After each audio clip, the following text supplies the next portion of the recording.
On this episode of OKKK, we're talking home births.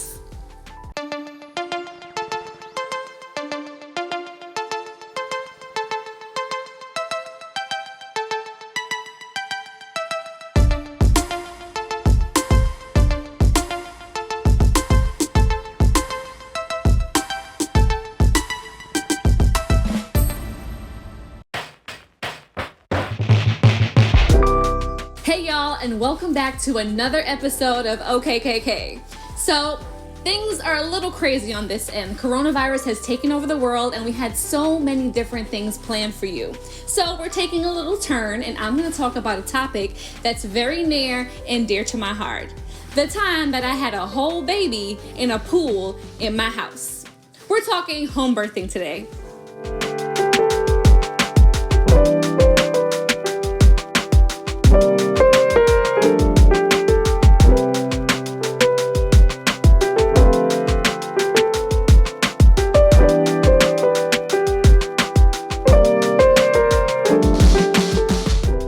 So one of the most frequent questions that I get asked is why a home birth?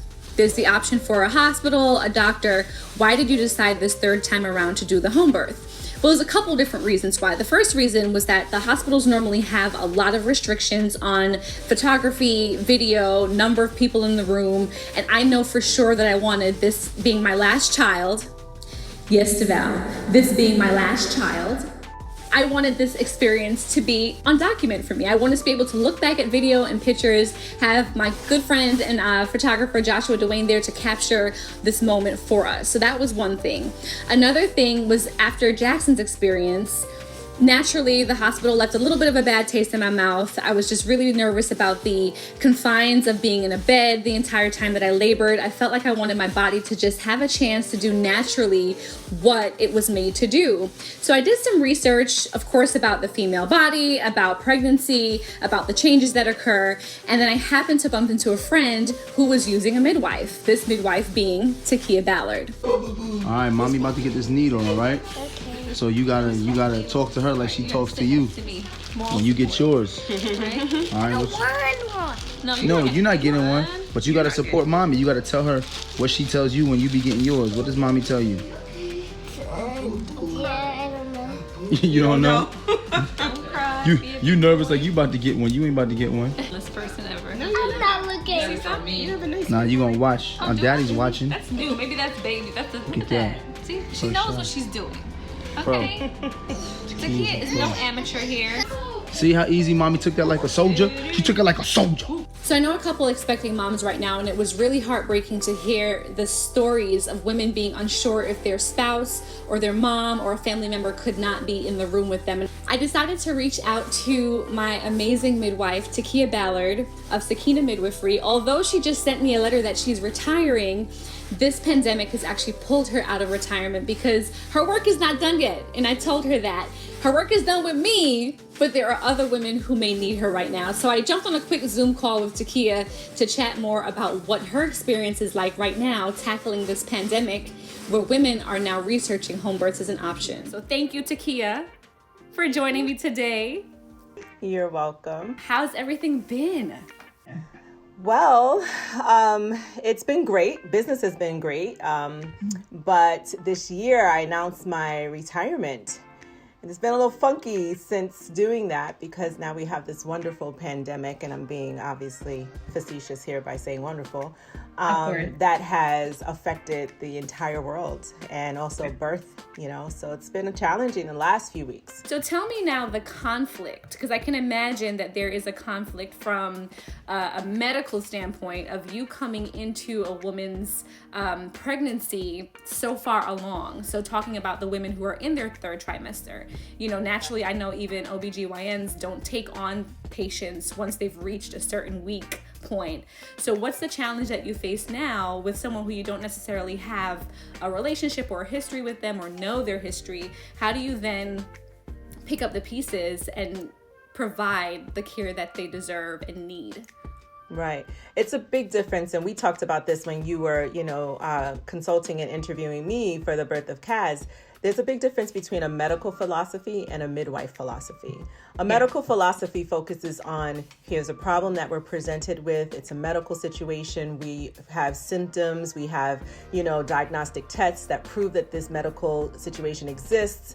And now we have a plan to remedy it, to solve the problem. So for example, with pain, right? Pain is associated with birth. And so in that regard, when you go to the hospital, there's interventions to manage your pain, right? Because pain is seen as a problem. And so in the medical community, we have to solve a problem and we need to give you an epidural pain medication. And so it's looked at as a negative. Whereas in the midwife world, we look at pain differently. Pain is a bridge to your baby. It's a way that connects you to your baby. There's endorphins and so many different hormones and things that are flowing through your blood that helps you to bond. And so that pain brings you a step further to that bonding with the baby. So one thing that Takiya said to me early on in our relationship was that pain was a way of bonding with the baby.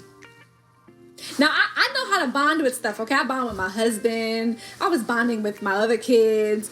I'll be bonding with brownies and stuff like that.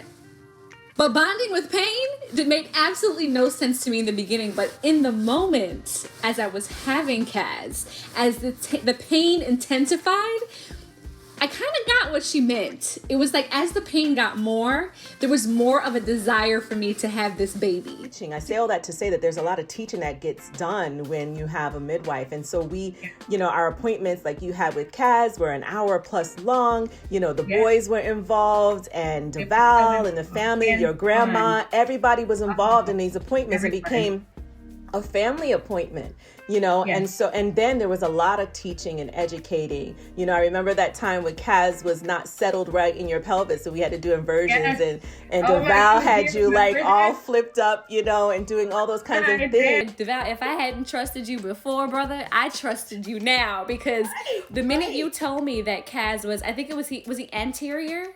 Yes. Okay. Posterior. He was posterior, and we needed him to be anterior. So once Deval heard that, and I said, "This is what we got to do."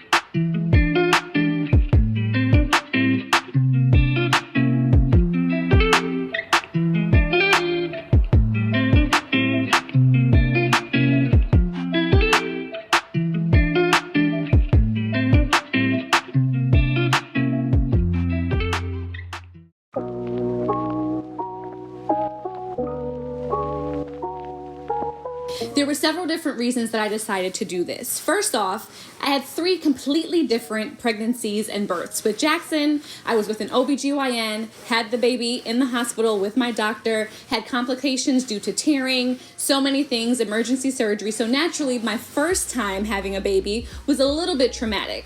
So with Jackson, my doctor decided that after my liver enzyme levels were through the roof and she couldn't understand why, she was going to induce me. I decided early on that after hearing so many horror stories about the pain associated with labor and delivery, that I was just gonna jump the gun, get the epidural one time so I wouldn't have to worry about the pain. Okay, fast forward to this woman sticking me 3 different times. Long story short, my epidural was a hot mess. I was holding on to Deval. Deval looked as if he was about to faint when he saw the needle about this long. It was a hot mess, okay? I wasn't really sure what to expect at that point because, again, it was my first baby, so I was just riding the wave. I end up having Jackson a couple hours later. After he comes out, I'm bleeding profusely. My doctor is down there frantic, doesn't understand why I'm bleeding. Turns out I had a tear internally and I had to get 27 stitches in my cervix.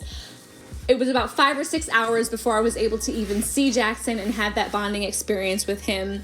And after that, I said to myself, I would try my absolute best to labor at home if I were to be pregnant again. And that's exactly what I did with Cairos. It's 7:52 a.m. and it's September 13th. Turn left on Linden Boulevard. I had a phone call from this one this morning saying that she thinks her water broke. I think it broke, guys. I think so. I guess. Yeah, it was like I went to pee, and then after I peed, it just kept coming, and I was like, I don't think I'm voluntarily peeing on myself. So then I called my mom. Like the worst decision ever. I mean, you have to, but still, it's like the worst decision. Yeah, and she like clearly sounded very nervous on the phone. It's currently 10:06, I believe. We're back at her in-laws, getting dressed. She just took a shower. How you feeling? I'm getting cute for my son. She's putting on earrings and makeup and stuff. My mom is having a panic attack. Let's go talk to her. Come, introduce yourself. Hi, I'm Sharon. I'm Khadeen's mom. We're almost there. It's happening. I need her to go to the hospital. I'm worried about traffic. But they think they have time, so I guess we'll see. After Jackson, DeVal and I were really unsure.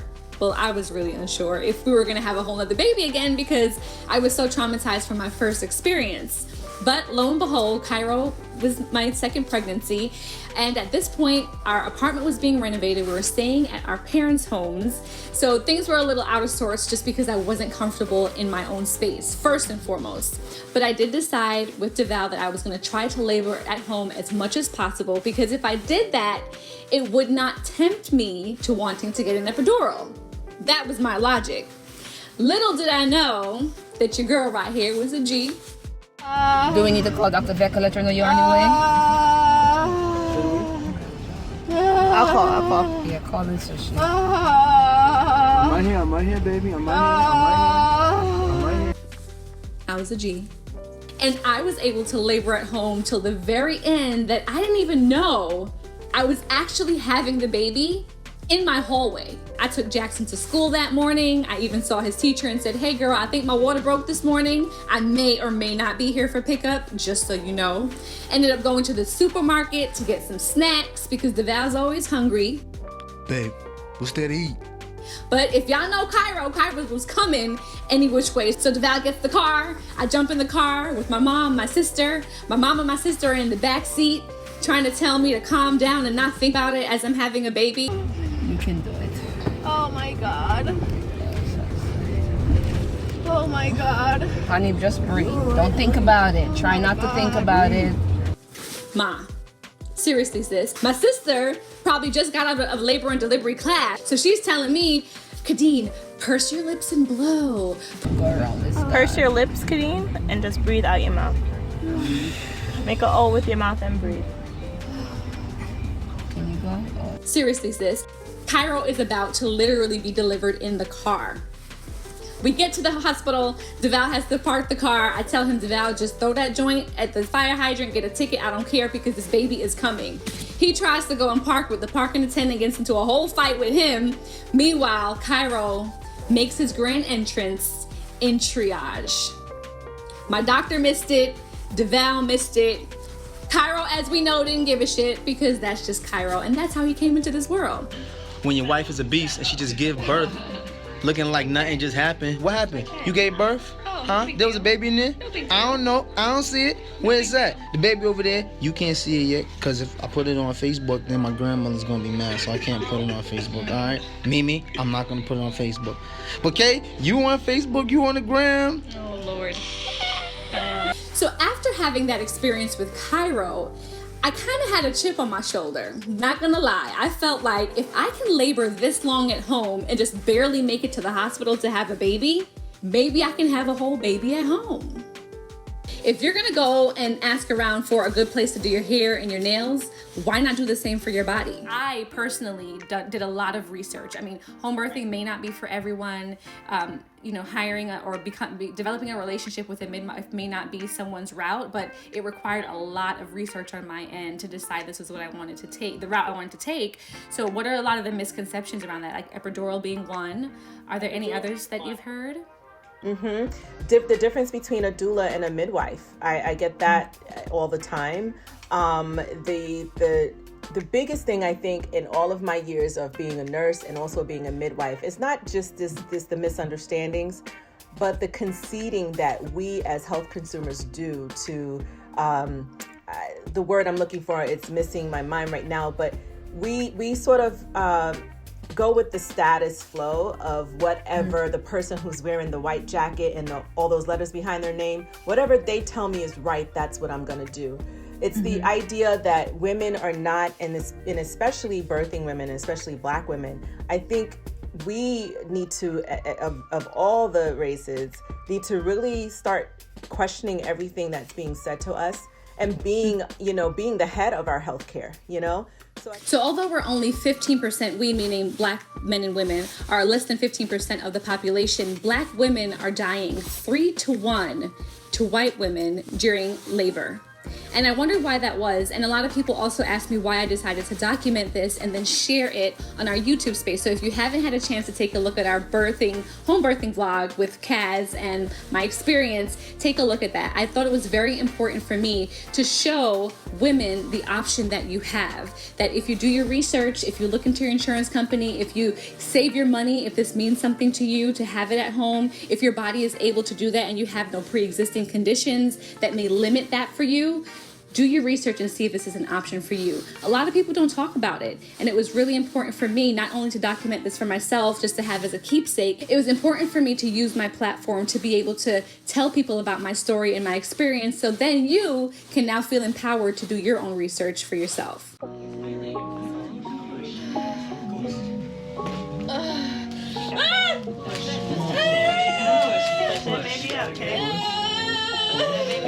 Come towards me. Push that baby up, okay? Push. Okay, come on. Push.